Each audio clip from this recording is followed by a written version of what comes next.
urukundo, amour, love, amagambo asusurutsa umutima kuruta andi y'imvugo zijyaniranye n'amarangamutima akwiriye ibikorwa ndetse n'amasezerano. Ku rundi ruhande, urukundo, amour, love iyo bitagenze neza bisiga ibikomere, amateka n'ubuzima busharira imyaka myinshi. Abantu twese Imana yaturemanye ubushobozi bwo gukunda, kandi iyo dukunzwe bidususurutsa umutima kandi bigatuma abantu bagira ubuzima bwiza. Hari igitabo cyagize kiti urukundo nicyo kintu umuntu aharanira mu buzima, iyo arubuze biramuzonga akaraba byarinda agapfa. Ese wumvise umuntu umwe cyangwa benshi barwaye amuru cyangwa indege? Igitangaje nuko abantu benshi bahakana ko iyo ndwara itabaho, mu gihe abahanga mu by'ubuzima bwo mu mutwe bavuga kandi bakemeza ko buri wese muri twe arwaye iyo ndwara, yigeze kuyirwara cyangwa ejo azayirwara. Ibitari ibyo, benshi babayeho bahanganye n'ingaruka z'urukundo rutagenze neza mu buto bwabo. Ikaze muri iki kiganiro, kora subscribe kuri channel yacu kandi ufungure inzogera, kora like niba ukunze ibyo dukora kandi ujye muri comment tubaze ikibazo. Uko umwana w'umukobwa akura, umubiri we urekura imisemburo atari ubigennye, ahubwo bitewe n'imyaka afite, maze agatangira gukuza cyangwa kumera amabere, akabona imihango kandi akabona yameza ubwoya bwihariye hafi y'igitsina. Umuhungu nawe kera kabe yashobora guhindura ijwi, gukuza igituza n'ibizigira cyangwa agatangira kwiroteraho. Abahanga mu bijyanye n'ubuzima bwo mu mutwe bavuga ko dukura n'uburyo dutekereza birahinduka, maze kera kabaye umuntu akumva kururwa no kugirana ubucuti bwihariye n'umuntu badahuje igitsina, kandi ibyo ni ibintu rusange rwose. Ibibazo by'ubuzima bw'imyororokere biba byinshi mu mutwe, kandi muri iyo mimerere kumenya icyo gukora biba bigoye. Ariko imyaka irihuta, maze ibyiyumvo byo gukenera uwo mukundana mugamije kuzabana nabyo bikakubana byinshi, maze inzozi z'uko uzaba umeze uri umugabo cyangwa uri umugore zikiyongera cyane. Kandi igitangaje nuko kenshi mu mafoto azana n'umuntu uzaba umugabo cyangwa umugore wawe. Abahanga mu by'imitekerereze bavuga ko muri icyo gihe cyuzuyemo inzozi nyinshi ngo ntawe ujya yibona ari mu nshingano z'umuryango, ahaha, arera abana, ahinga cyangwa yorora, ari mu kazi mu biro cyangwa kwa muganga, ahubwo umusore cyangwa inkumi mu nzozi zabo haba harimo yibereye kumwe n'uwo akunda, batembera, basangira, baryamana kandi bafata umwanya wo kwereka abantu ko bakundana. Muri iki kigero cy'imyaka niho umuntu aryoherwa no kumva uwo bahuje ikigero amubwira ati uri mwiza, uteye neza, ndagukunda, ndifuza ko twazashakana. Hari umuhanga wavuze ko umukobwa ukiri muto aryoherwa n'ayo magambo kuruta uko yaba yarubatse urugo akabyara abana maze akamara igihe nta kazi afite, maze akumva umuntu amubwiye ati nkuhaye akazi ngiyi kontara. Ikibabaje nuko amasezerano yose yo muri iyi myaka adakunda kugerwaho, birangira bibaye inzozi, kurota urya bugacya ufite inzara. Kenshi abantu batangiye urukundo muri kigero cy'imyaka ntibakunda kubana, mbese bakunda guhemukirana. Kuki abantu bakundanye imyaka myinshi bikunda kurangira nabi? Kuki abantu bakundanye bakiri bato kenshi birangira batandukanye? Abakobwa nibo bakunda gushinja abahungu ko babahemukira. Ariko dore ibintu by'ingenzi wagombye gutekerezaho mbere yo gufata icyemezo cyo kuzabana n'umuntu, cyangwa mbere yo kubwira umuntu ko wifuza ko muzabana. Icyambere, banza umenye ko ugejeje igihe cyo gushaka mbere yo kubisaba umuntu cyangwa mbere yo kubimwemerera. None se mukobwa cyangwa we muhungu, ubwirwa n'iki niba uriya muhungu cyangwa uriya mukobwa niba agejeje igihe cyo gushaka koko? Niba uri umukobwa, niki cyakubwira umuhungu wujuje ibisabwa? Abashakashatsi mu by'imibanire bavuga ko uko umuntu agenda akura agenda ava mu gihe kimwe ajya mu kindi, kandi ubushakashatsi bwahishuye ko impamvu n'umuntu aheraho ahitamo uwo bazabana zigenda zihinduka bitewe n'ikigero cy'imyaka umuntu afite. Ikindi, ibyo umuntu aheraho ahitamo uwo bazabana uko imyaka ihita nabyo bigenda bihindagurika. Ikindi nanone nuko ibyo umuntu aba yiteze mu rushako nabyo bigenda bihinduka bitewe n'ikigero cy'imyaka umuntu agezemo. Uko umuntu agenda akora mutation, mbese ava mu kigero kimwe cy'imyaka ajya mu kindi, ibyo aheraho ahitamo uwo bazashakana birahinduka. Ku myaka 20, ibyo uheraho uhitamo uwo muzabana ku myaka 25 biba byarahindutse cyane. Bityo uwo wemereye ko muzabana ashobora kuba atari we mahitamo yawe, kandi nawe ukaba utakira amahitamo y'umuntu mumaranye imyaka 3 cyangwa 5. Niba umuntu mukundana yarakubwiye ko muzabana asoje kwiga cyangwa usoje kwiga, ubwirwa n'iki niba ibyo ashingiraho hitamo uyu munsi ko ari byo azaba akigenderaho nasoza kwiga kaminuza? Ubwirwa n'iki niba ibyo azaba agenderaho ahitamo uwo bazabana niba uzaba ukibyujuje? Ngaha akunda kuva ubuhemu, kandi imibabaro myinshi yibasira abakobwa n'abagore. Bigenda bite mu gutandukana? Iyo umuntu agaragaje ko ashaka kubivamo, umukobwa arigaragura akarira kuko aba adashaka gutakaza umukunzi bamaranye igihe. Hari igihe umuhungu yisubiraho bikarangira bakomeje urukundo rwabo. Ese mukobwa, utekereza ute gukomeza urukundo n'umuntu wari waratangiye kukubona ko mudakwiranye, none ubu mukaba mwarashakanye kandi mu mutwe we yari yaramaze kugusimbuza undi, ubu mukaba mwarashakanye kubera amarira yawe?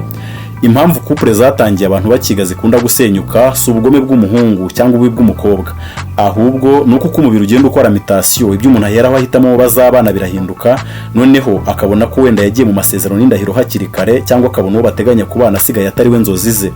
Umukobwa cyangwa umuhungu mukundana mwiga muri primaire muba mwarabyirukiye ku gasozi kamwe, kandi wenda uwo mwakundanye muri segonderi muba mwaramaranye igihe kubera imyaka mwamaze mwiga mu kigo kimwe, wenda mwahuriraga muri korali, cyangwa wenda hari izindi nzira zihuza abakiri bato zabahuje, none ubu urukundo ruragurumana.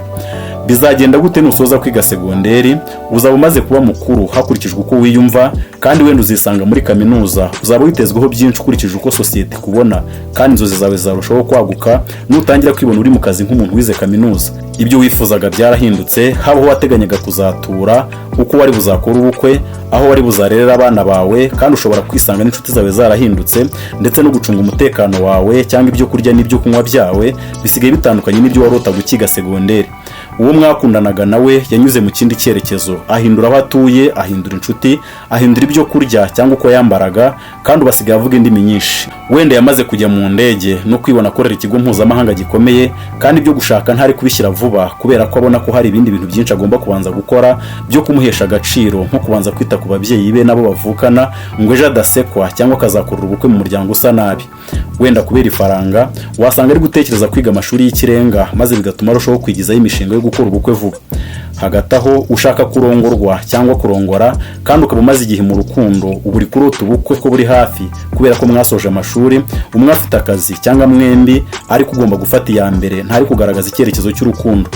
Ibi byose birahagije ku buryo ejo cyangwa ejo bundi wa muntu najya guhitamo uwo bazabana ashobora kuzasanga umuntu bamaranye imyaka 3 cyangwa 5 atari we mahitamo ye. Ashobora kubivamo atari ubugome, ahubwo kubera ko yahinduwe n'amayetape y'ubuzima yagiye anyuramo. Ikindi kintu gikomeye kurushaho ni ihinduka ry'ibyo umuntu aba yiteze mu rwego rw'ubukungu.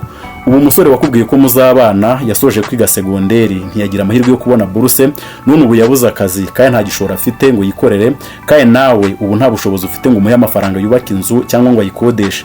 Niyo wayagira kandi uri kwibaza niba ari we mugabo ukwiriye uzaguha ibyo ukeneye nk'umugabo wawe, ni ukuvuga uzaguha ibyo kurya aho kuba cyangwa ibyo kwambara. Ubu uramwitegereza ukabona nawe ntacyo yimariye, kandi mumaze imyaka myinshi mukundana. None se mu by'ukuri uru rukundo ruzagera ku ntego? Ninagerwa hose hazaba hari icyizere cy'uko ubuzima buzashoboka?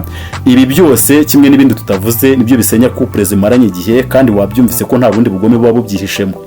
Byose byatewe n'igihe n'ihinduka ry'imimerere no kwitega iminsi, kandi atari twe tugena uko bizagenda.